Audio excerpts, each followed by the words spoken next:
South Africa, what on earth is going on? What's happening? It's like the lights are on, but nobody's home, which is kind of ironic, the lights being on in South Africa. We're lagging behind everything that matters: power, safety, food prices, but somehow catching up fast with delusional America, where men can call themselves women and prisons have gender wings. Yeah, and Logic got exiled somewhere in 2015. Let's talk about it.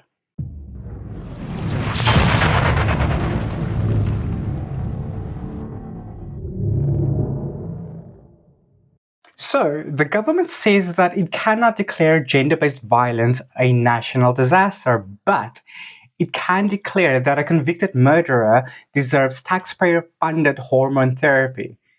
South Africa, what is going on? Stop it. Get some help. Intabiseng Beverly Mokoena, born male, now identifying as female, sentenced to life for murder and robbery, serving time in Sun City Prison, a men's facility. A judge just ruled that the Department of Correctional Services must provide her with hormone treatment, cosmetics, and clothing that matches her gender identity. Yeah, all paid for by the state, by the way. They call it gender affirming care. I call it what it is: elective therapy dressed up as healthcare. Meanwhile, actual medical care, life saving treatment, mental health, addiction services barely reaches ordinary citizens, let alone inmates. And the money? That's your taxes. The same money Women for Change begged the state to use for gender based violence relief. They filed a petition to have GBV declared a national disaster, and what happened? It got rejected. The National Disaster Management Center said the act doesn't allow it. Translation: the blood on our streets isn't catastrophic enough for paperwork. Slow clap. What a wonderful performance. And that is exactly why the call to declare GBV a national disaster matters. Protecting women isn't charity work. It's a foundational requirement for any society that isn't decaying. When women live in constant fear, entire communities live in fear. It impacts how they move, work, exist, and survive. GBV isn't just an issue, it's a systemic collapse affecting homes, schools, public spaces, and generations. A disaster isn't only a flood or an earthquake, it's sustained, preventable harm tearing through a country at every level. And if xenophobic violence qualify, how does femicide not?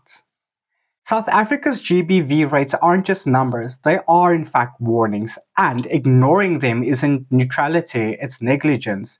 Declaring it a national disaster wouldn't fix anything, but it would finally force the state to treat the crisis like the emergency it always has been. So, we cannot call femicide a disaster, but we can bankroll hormones for a convicted killer. Tell me that isn't upside down. Tell me this isn't the first domino in a long chain of unhinged policy creep. And before somebody screams, oh my god, he's transphobic, he's homophobic, let's get one thing straight. I'm not. Straight. That is. I'm neither homophobic or transphobic. I'm in a same sex relationship myself. Why are you gay? It isn't hate.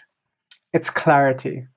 What I refuse to agree with are gender ideological practices that are slowly erasing women and girls' rights in sports, in spaces, in safety.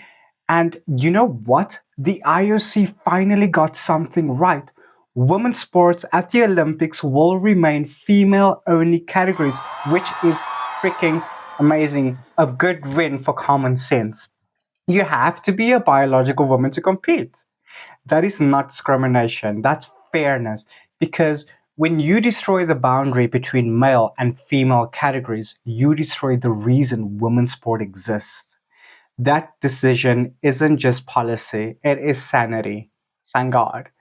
Look at the United States. Convicted inmates winning taxpayer funded surgery while veterans sleep under bridges.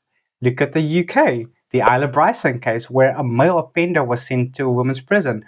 Australia, the Tickle versus Giggle lawsuit, where a biological male sued a woman's app. And Canada's moving men into women's prisons and pretending what happens next is just, whatever. We'll deal with it if and when it happens. This isn't compassion, it's confusion disguised as progress. If the state truly wants to uphold dignity, start by dignifying the women bleeding on the pavements, not the ones behind bars for putting them there. Start by giving real healthcare to citizens who can't afford paracetamol, before giving cosmetics, hormones to lifers. There's a difference between treating illness and affirming identity, and we've blurred that line beyond recognition. This isn't about cruelty, it's about common sense. Justice should heal what is broken, not indulge what is fashionable. If our government has money to affirm somebody's identity in prison, then it definitely has the money to protect the woman on our streets. Choose which side of justice you are funding. Mitchcraft Online, come on in.